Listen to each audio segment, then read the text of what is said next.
এই দেখো আমি আজকে একটু চিকেন বানাবো, তো একটু অন্য স্টাইলে আজকে চিকেনটা বানাবো। তো চিকেনটা বানানোর জন্য আমি কী কী নিয়েছি রেডি দেখাচ্ছি। দেখো এখানে চিকেন নিয়েছি আমি, এখানে চিকেন 1 কেজি নিয়েছি, এখানে কিছু আলু পরিমাণ কেটে নিয়েছি, এখানে পেঁয়াজ টমেটো কেটে নিয়েছি। তো আমি আলুগুলোকে আগে ফ্রাই করে উঠিয়ে রাখবো, তারপরে আমি চিকেনটা বানাচ্ছি। আর মশলা আমি তৈরি করে দিয়েছি, সেটাও আমি দেখাচ্ছি তোমাদেরকে।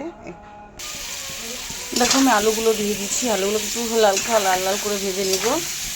এই দেখো আলুগুলো দিয়ে দিচ্ছি, হলুদ লবণ দিয়ে একটু ভেজে নিচ্ছি আলুগুলো ভেজে নিচ্ছি। আর এখানে আমি তোমাদেরকে আগেই বললাম মশলা করে রেখেছি। দেখো আমি এখানে কাঁচা লঙ্কা, রসুন, আদা আর জিরা আর টমেটো দিয়েছিলাম একটা। তো আমি এখানে কাঁচা লঙ্কা দিয়ে পুরো রান্নাটা করছি, শুকনো লঙ্কা দিচ্ছি না। সেহেতু দেখো আমি পেস্ট করে নিয়েছি, এখানে মশলাটা পেস্ট করে নিয়েছি। আর পেঁয়াজ তো তোমাকে দেখালাম আগেই, পেঁয়াজ কুচি করে রেডি করে নিয়েছি।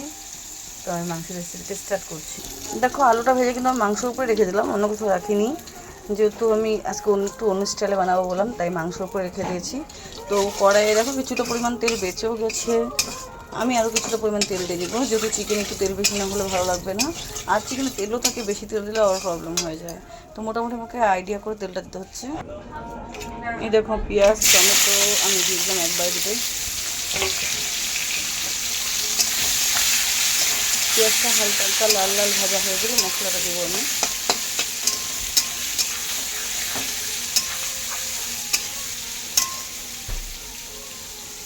আর এখানে দেখো আমি মাংসটা যেহেতু শুকনো লঙ্কা গুঁড়া দিব না বলেছিলাম, এখানে একটু আমি মেথি গুঁড়ো দিলাম, একটু ধনিয়া গুঁড়ো দিলাম, আর একটু কাশ্মীরি লঙ্কার গুঁড়ো দিলাম, যাতে হালকা কালার আসে মাংসটা। তার জন্য মশলাটাকে আমি আবার মিলিয়ে নিচ্ছি। একটু মেলানো হয়ে গেল মশলাটাকে।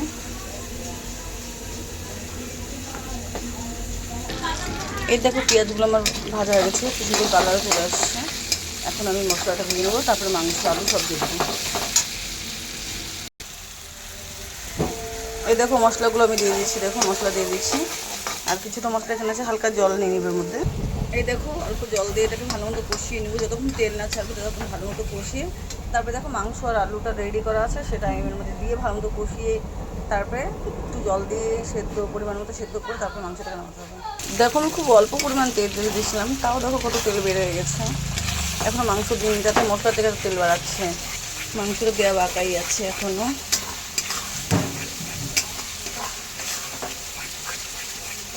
দেখো খুব সুন্দর তেল বেরিয়ে গেছে আমার মাংসের থেকে, মশলাটা থেকে। এখন মাংসগুলো দিয়ে এটাকে ভালো মতো ঢেকে রাখতে হবে, কিছুক্ষণ হওয়ার পরে এটাকে নামাবো না। আমি মাংসগুলো দিয়ে দিচ্ছি।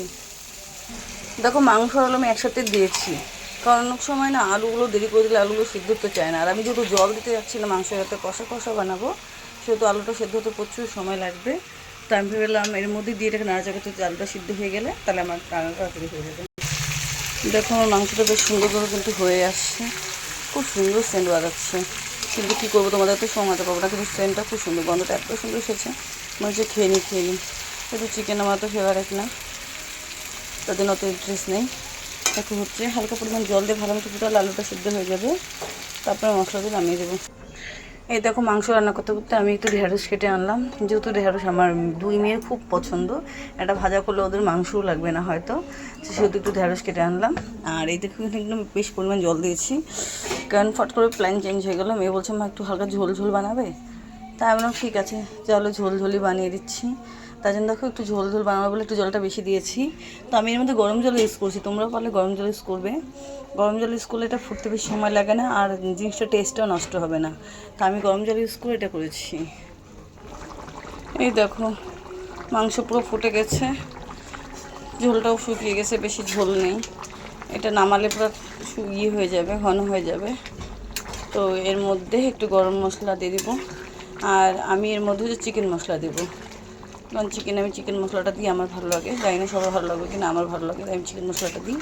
তো আমি কিছু পরিমাণ চিকেন মশলা দিয়ে এটাকে নামিয়ে দেবো। দেখো চিকেনের জন্য আমি এই চিকেন মশলাটা ইউজ করি, তো এই মশলাটা দিলে আমার খুব ভালো লাগে, হয়তো তোমাদের ভালো লাগবে কিনা জানি না, আমার ভালো লাগে তাই আমি ইউজ করি, আমার খুব পছন্দ এই মশলাটা দিয়ে। এই দেখো আমার মাংস রান্না কমপ্লিট হয়ে গেছে। কেমন লাগলো আমার ভিডিওটা কমেন্ট করে বলবে, যদি ভালো লাগে একটা লাইক একটা কমেন্ট অবশ্যই করবে, ঠিক আছে। এই দেখো আমার মাংস কমপ্লিট, প্লিজ ভালো লাগলে একটা লাইক কমেন্ট করো। এটাকে আমি ঢেকে দিচ্ছি। টাটা বাই, আবার পরে দেখা হবে নেক্সট ভিডিওতে।